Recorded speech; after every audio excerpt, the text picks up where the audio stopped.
YCP చేసిన అభివృద్ధి సంక్షేమాన్ని వివరిస్తూ కూటమి నేతలపై ఘాటు విమర్శలు సంధిస్తూ ఎన్నికల ప్రచారంలో దూసుకుపోతున్నారు సీఎం జగన్. సిద్ధం మేమంతా సిద్ధం పేరుతో బస్సు యాత్రలతో ఇప్పటికే రాష్ట్రాన్ని చుట్టొచ్చిన వైసీపీ అధినేత మలివిడత ప్రచారంలో మరింత దూకుడు పెంచారు. ఇవాళ 3 నియోజకవర్గాల్లో ప్రచార సభలు నిర్వహించనున్నారు.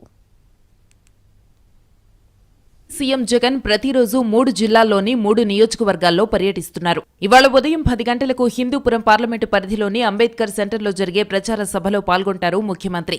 అనంతరం చిత్తూరు పార్లమెంటు పరిధిలో ప్రచారం నిర్వహిస్తారు. మధ్యాహ్నం 12:30 గంటలకు పలమనేరు నియోజకవర్గ కేంద్రం బస్టాండ్ సెంటర్లో సభను నిర్వహిస్తారు. ఆ తర్వాత నెల్లూరు పార్లమెంటు పరిధిలో ఎలక్షన్ క్యాంపెయిన్ చేస్తారు. మధ్యాహ్నం 3 గంటలకు నెల్లూరు సిటీ గాంధీ విగ్రహం సెంటర్లో సభను నిర్వహిస్తారు సీఎం జగన్.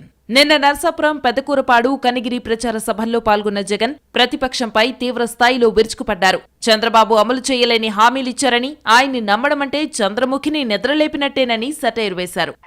సాధ్యం కాని హామీలతో ఆయన ఇచ్చిన మేనిఫెస్టోకు అర్థం ఇదే అన్నది ప్రతి ఒక్కరిని కూడా ఆలోచన చేయమని కోరుతా ఉన్నా. చంద్రబాబు నాయుడు గారిని నమ్మడము అనంటే చంద్రముఖిని మళ్ళీ నిద్ర లేపడమే అన్నది ప్రతి ఒక్కరూ కూడా గుర్తెరగమని కోరుతా ఉన్నా. చంద్రముఖిని మళ్ళా నిద్ర లేపితే ఏమవుతుంది? మళ్ళీ ఇంటింటికి లకలక లకలక అంటూ మీ రక్తం దాగేందుకు మళ్ళీ వస్తుంది. ఇంటి వద్ద పెన్షన్లు ఇవ్వకుండా చంద్రబాబు అడ్డుకున్నారని ఆరోపణలు గుప్పించారు ముఖ్యమంత్రి. వైసీపీ మళ్లీ అధికారంలోకి వచ్చాక పెన్షన్ కష్టాలు తొలగిపోతాయని హామీనిచ్చారు. జూన్ 4న ప్రమాణ స్వీకారం చేశాక పెన్షన్లపైనే తొలి సంతకం చేస్తానన్నారు. నేను ఇవాళ ప్రతి అవ్వకు ప్రతి తాతకు చెప్తా ఉన్నా, అవ్వా తాత, ఒక నెల ఓపిక పట్టండి.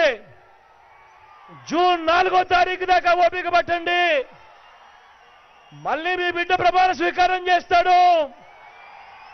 ప్రమాణ స్వీకారం చేసిన మొట్టమొదటి రోజే నా మొట్టమొదటి సంతకం మీకోసం పెడతాను అని చెప్పి ప్రతి అవ్వాతాతకు చెప్తా ఉన్నా. ప్రజలకు ఏం చేశారో చెప్పాలని విపక్షాలను జగన్ సూటిగా ప్రశ్నిస్తున్నారు. తన హయాంలో చేసిన అభివృద్ధిని ప్రజలకు వివరిస్తున్నారు. ఈ నెల 13న పోలింగ్ జరగనుండగా 11న సాయంత్రానికి ప్రచారానికి తెరపడనుంది. దీంతో 11 వరకు జగన్ ప్రచార సభలు ఉండేలా వైసీపీ అధిష్టానం ప్లాన్ చేసింది.